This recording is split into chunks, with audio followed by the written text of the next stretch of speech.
All right, tonight we're looking at Marikana 7 years on. In 2012 today, 34 mine workers were killed when police opened fire with automatic weapons at Lonmin's platinum mine in Marikana in the Northwest Province.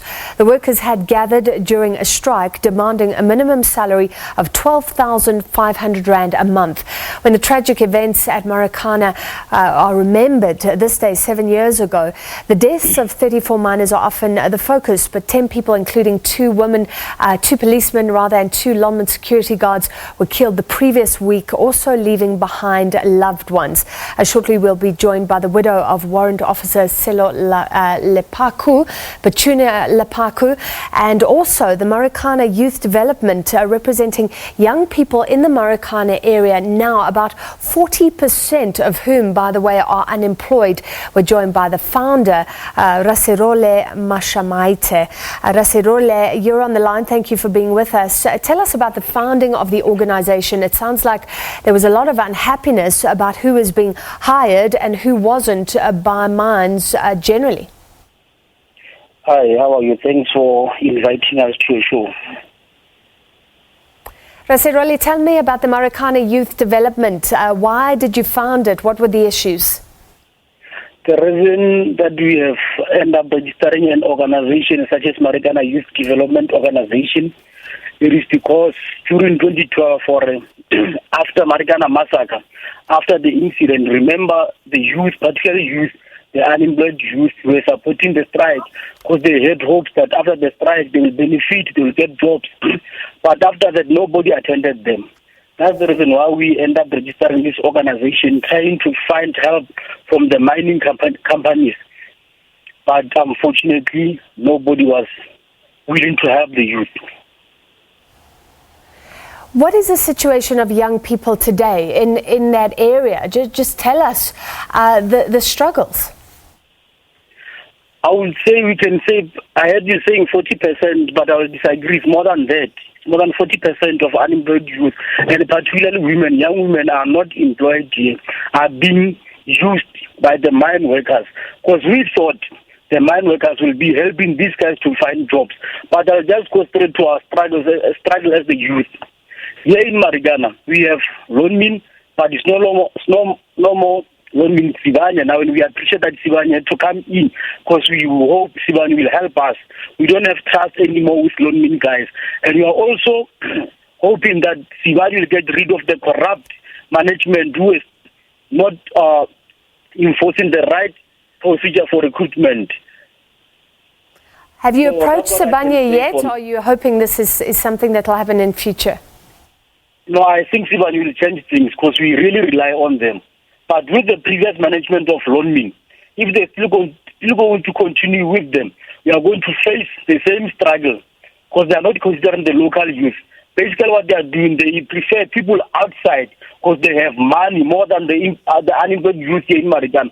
That's the reason you see more marches, we do strikes, but nothing is happening because of, remember these mining houses, they are colluding with the local police stations.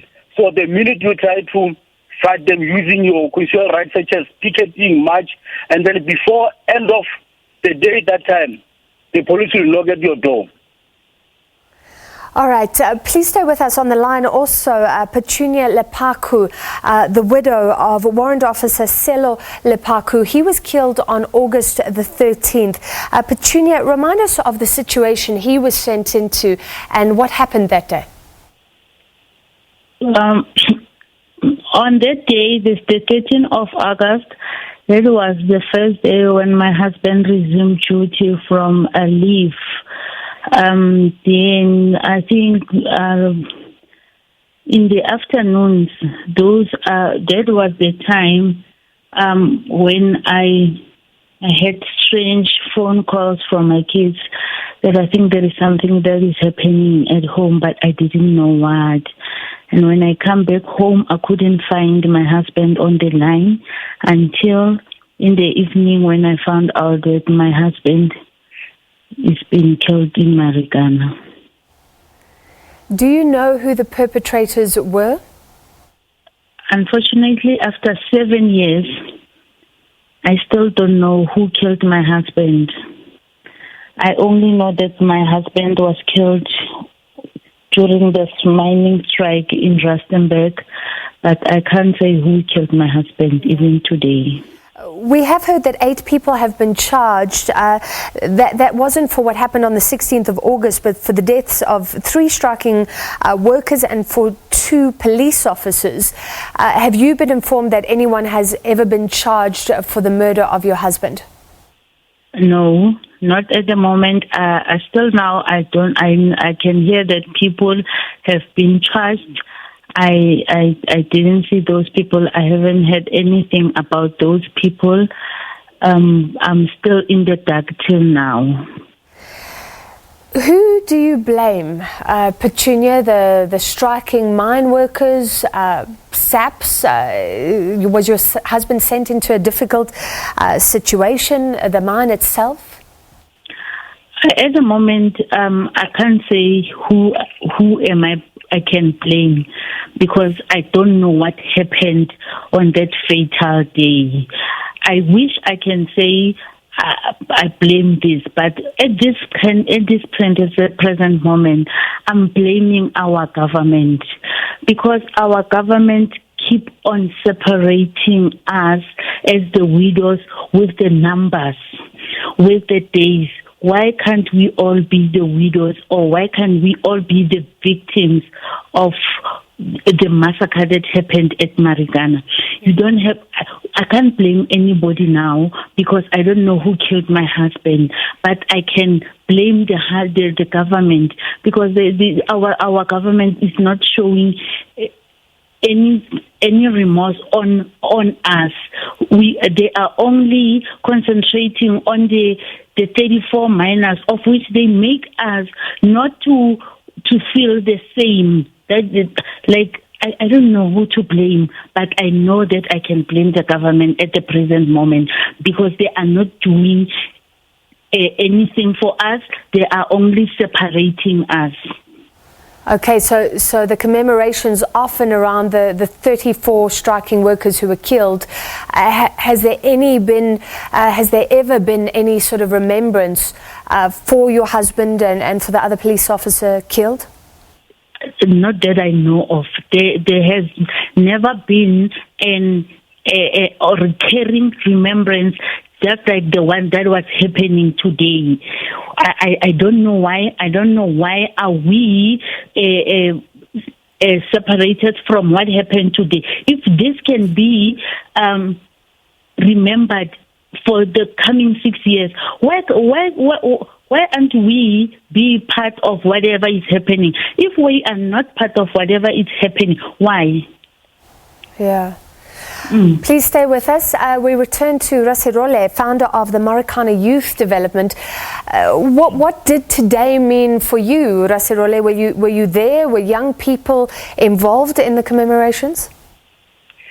I just want to be honest with you. We also want to urge the youth of Marikana not to participate anyhow in such programs, because those programs are not addressing our issues. They only address the issues of the miners, the miners that we killed, the 4 miners that we killed. But I hear that the widow, that she know what she's saying.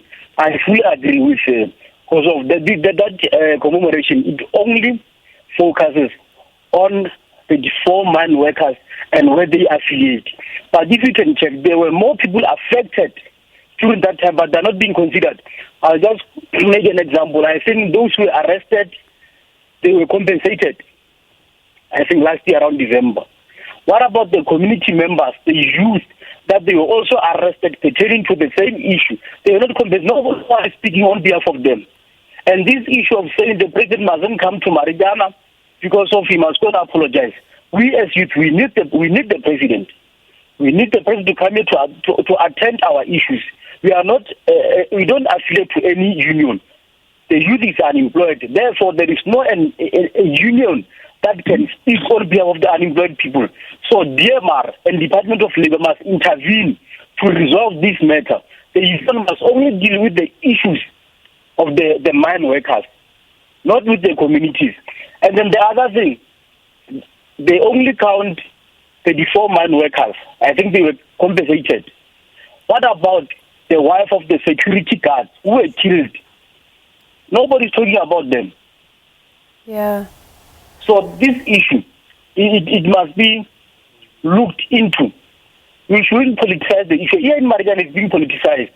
So we cannot wait for somebody saying the president must not come or we must wait for someone else.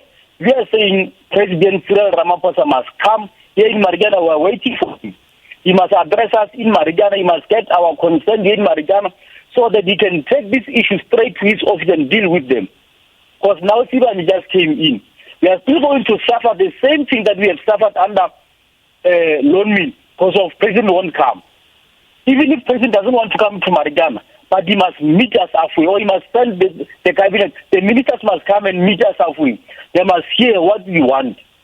We are not interested in what is happening there today. Yeah. And we are not going to participate there. We are not mine workers. We are not affiliating to anything. We don't have a talker to Lonmin or Sivani. Therefore, we are saying the youth, they rather stay at home because of there is no path so they can go and sit. There is no training center. There is no colleges. We are only surrounded by liquor stores. So they must stay at home and sleep because they can't go anywhere on that day. Rasirole, you said many people were affected. Do you know young people personally affected, maybe losing fathers in what happened in 2012, or how else are they affected by what happened then? I won't mention their names, but I know some.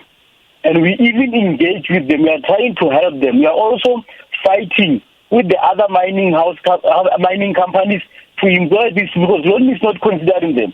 They are not helping with school fees. They are not helping them with anything. They are struggling. Monday to Friday, they attend different forums. So they are now confused. They don't know where to go. Yeah. Lonmin did offer at one stage the families of those killed jobs. Was that fair enough for those who benefited? Do you know anyone who benefited? Lonmin, I can say there were few, or the wife of the 34 mine workers that they count. Those who were directly affected, that they know that they are affiliated somewhere else. Those are the ones that they got help. But those that they were not linked to a particular union, then they were sidelined. Even their children were sidelined. Mm. So you mean there was favoritism?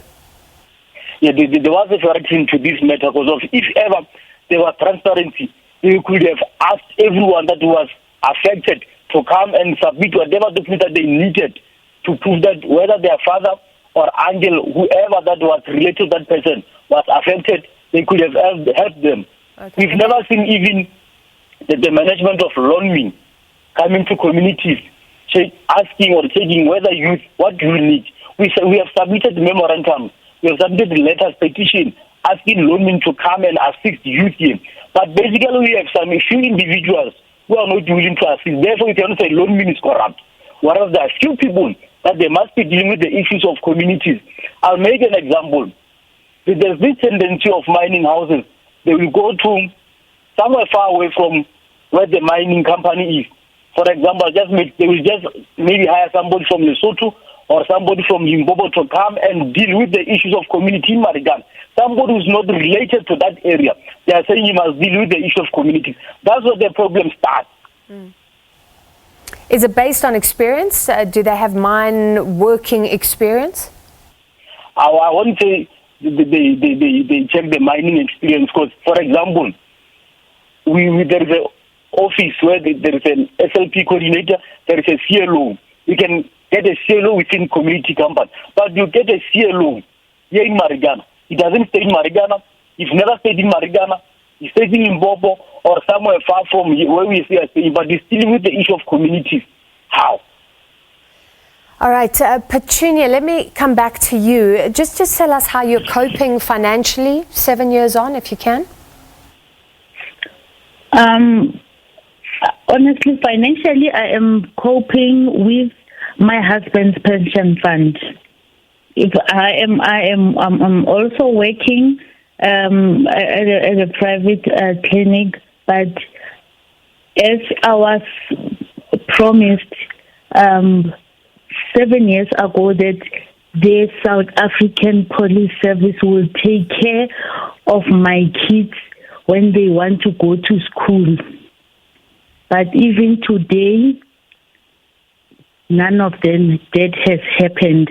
I am struggling with my kids' school fees, and I am paying that from my husband's pension fund because I can't reach any office from the South African police offices that they said there is a educational fund. That educational fund, I'm still waiting for it even today. Yeah. So you've tried to contact SABC? I've submitted forms. I've got forms that I have filled here, and then when I take them to their offices, nobody's available and nobody knows how to deal with those forms. Yeah. And what about ongoing communication around the investigation, around your husband's death? Does SABC ever get in touch and say, we will contact you if there are any developments? Is there any sort of communication? None whatsoever. None. Since I have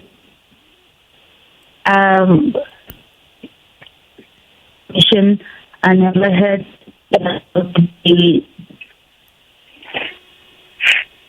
and people who are going to court and those things.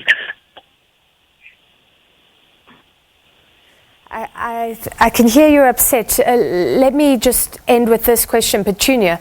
What would justice be for you? The first thing for this was exactly who killed my husband. And I would like the government to take over to their promises. I'm not saying the government can come and sit at my doorstep, but I think